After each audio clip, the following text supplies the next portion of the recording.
Hi everyone, thanks for tuning in. Today we're broadcasting live from Kangaroo Island.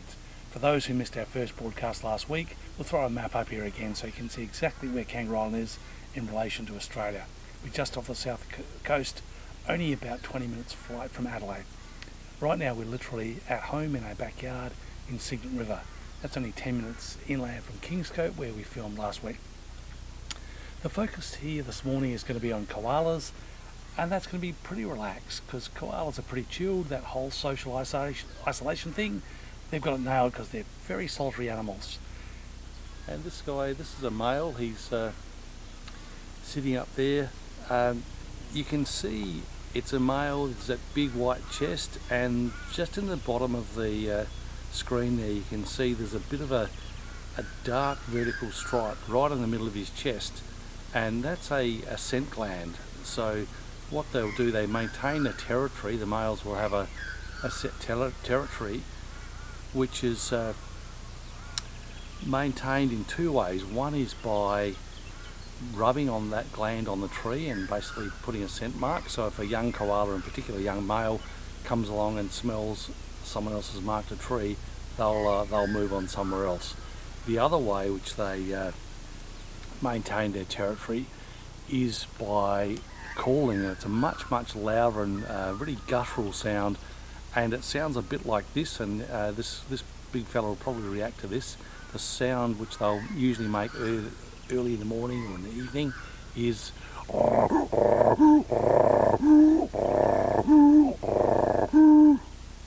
and that's not what he wasn't that impressed by my koala impersonation, but yeah, the first time people hear that, they're usually surprised that that's a koala. They have a lot of trouble working out that that's exactly the noise that they're making.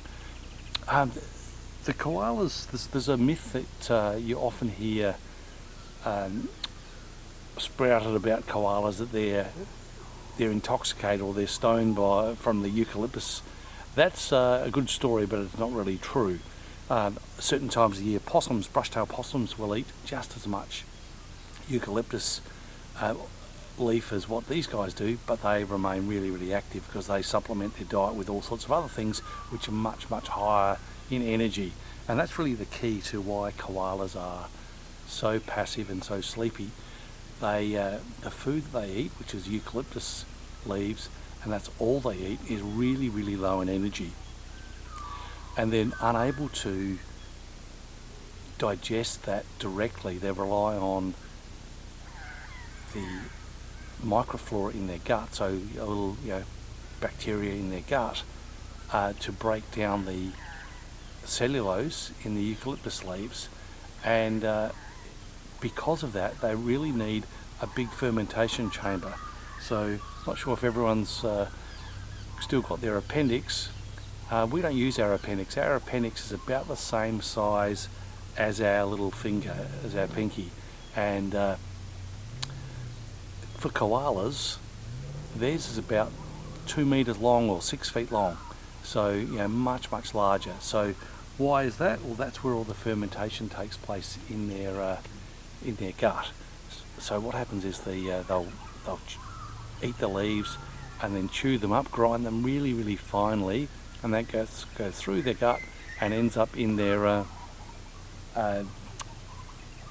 cecum or their appendix, and it spends about 75 hours. That's the half-life that's in there. So long time for that to ferment, and then the koalas actually get most of their energy from the digesting the bacteria that feed on those. So it's a bit of a long process, and that means that their energy budget is pretty finely balanced, and if they rush around too much they'll blow their budget and they'll run out of puff. So they sleep about 19 hours of the day, and much of the other time they spend resting. And he's obviously alert, this guy. It's early in the morning, and he would have been feeding overnight. He's found a nice little spot to I'll just pull back a little bit.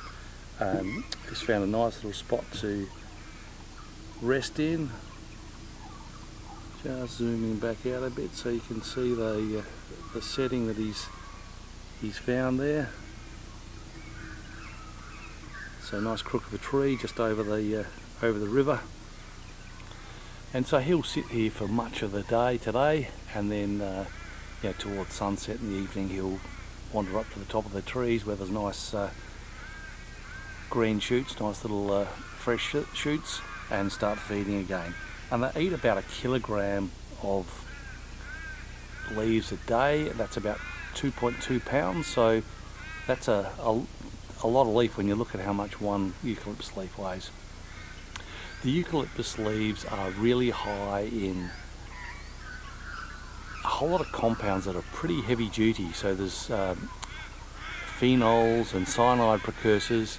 Got a lot of noise here from the ravens out to the right and the magpies to the left. They're all having a bit of a chat in the morning.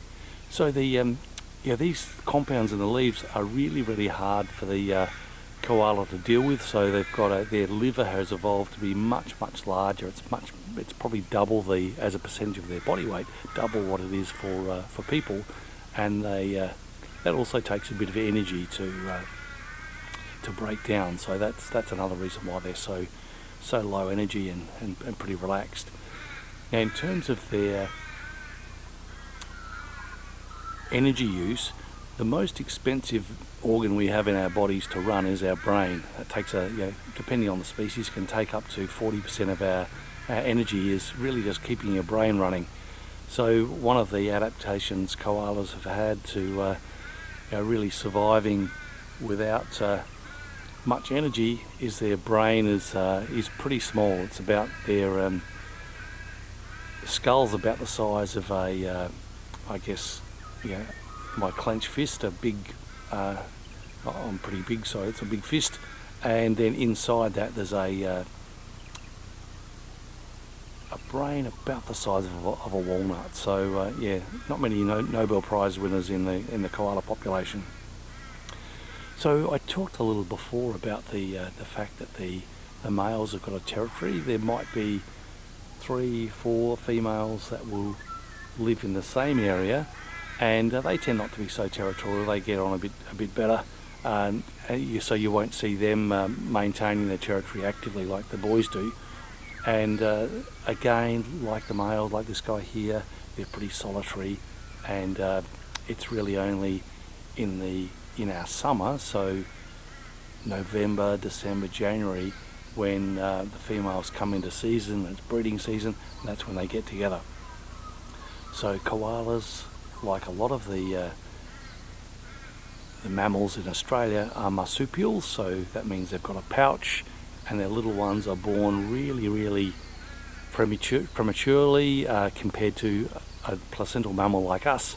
So after only a matter of 30 odd days, the little tiny jelly bean sized koala is born, and then moves hand over hand, crawls into the pouch, and then does much of its secondary development inside the pouch. And the pouch is faces backwards, which is unusual because most of the other marsupials have got forward-facing pouches, and that's really I guess related to the fact that their closest relative is the wombat, and it makes sense for wombats to have backwards-facing pouches because otherwise they might end up filling their pouch up with dirt when they're digging. So koalas, they don't dig, obviously. They live up a tree, and and he's on the move. This guy, he's just disappearing up. He's obviously a boy there. There's 2 clues to that. Where's he heading? Let's wait and see where he goes. I might have to follow him in a minute. He's now hiding from me.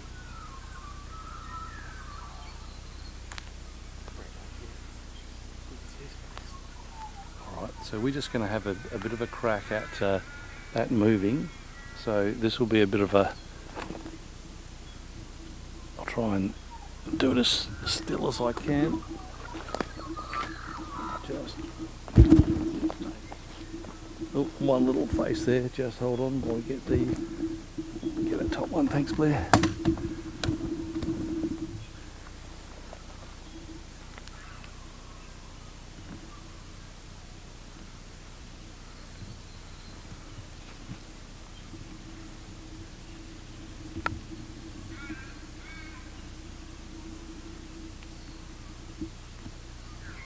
Sorry about the wobble.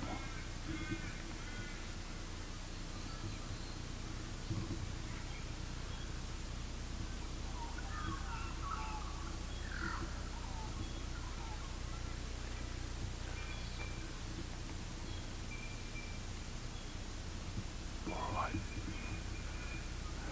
So he's not quite in a, he might move from here because he's in a funny spot. Just sitting on the back of the tree, a little face peeking through. So where do we get to before he started moving? The females have the pouch, and it's really elastic, so it'll hold the little one in there, and the little one's quite safe inside the pouch. The nipples are inside the pouch, so they're able to get the milk in there. When they get to be too big and they start to be get a bit big for the pouch, they'll then move on to the mother's front, and then they start to get, when they continue to grow, they get bigger and bigger and they're in the way, and then mum will push them around the back and sit on the back. And this time of year, they're pretty much, the little guys are now independent.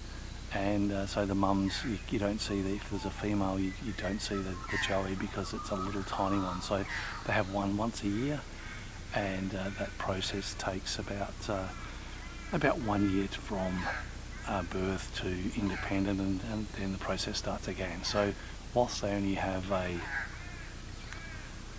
single one at a time, they're pretty good mums, and their survival rate's pretty good. So the numbers here on Kangaroo Island are very, very high. We lost quite a few with the fires, but hopefully now with the as the recovery comes, you'll get a lot of new trees coming back, and the eucalypts will resprout, so that'll then provide future food for the koalas.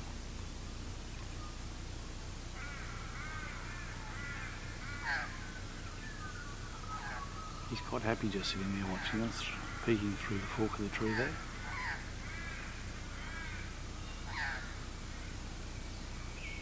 He's listening to the magpies that are chatting out to our left.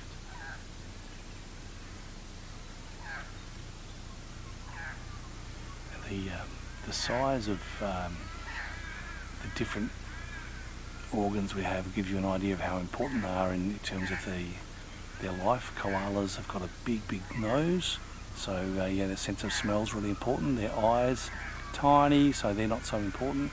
And ears, big fluffy ears, and a nice cup shape ears, so they do rely a lot on their sense of hearing as well. He's just turning now because those ravens are all having a lot to say. You can see that fluffy ear just sticking up there now.